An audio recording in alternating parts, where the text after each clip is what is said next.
അല്ല, ഇതിലിപ്പോ ആരാണ് ഗുണഭോക്താവ് എന്ന് ചോദിച്ചാൽ അതിന്റെ യഥാർത്ഥ ഗുണഭോക്താവ് യഥാർത്ഥത്തിൽ UDF ആണ്. കാരണം ഇപ്പോ NDTVയുടെ സർവേ അനുസരിച്ച് VD സതീശന്റെ അപ്രൂവൽ റേറ്റിംഗ് 22%. വെള്ളാപ്പള്ളി നടേശൻ 4 വാർത്താ സമ്മേളനങ്ങൾ കൂടി നടത്തിയാൽ ഒരു സംശയവുമില്ല അത് 26-27% ആവും. മാർച്ച് മാസം ആകുമ്പോഴേക്കും ഇനി 2-3 വാർത്താ സമ്മേളനം കൂടി നടത്തിയാൽ അത് 30 കഴിയാൻ സാധ്യതയുണ്ട്.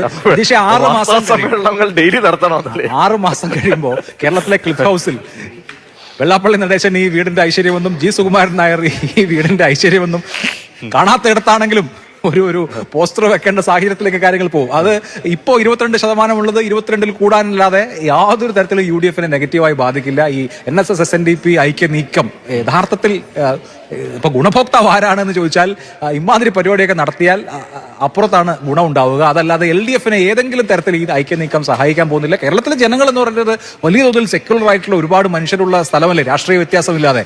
അങ്ങനെ 2 ജാതി സംഘടനകളുടെ നേതാക്കൾ തീരുമാനിച്ചാൽ പൊളിറ്റിക്കൽ നറേറ്റീവ് തീരുമാനിക്കാൻ പറ്റുന്ന സംസ്ഥാനമൊന്നുമല്ല ഇതിപ്പോ. എന്താ പറയാ, ഉത്തരേന്ത്യ ഒന്നുമല്ല.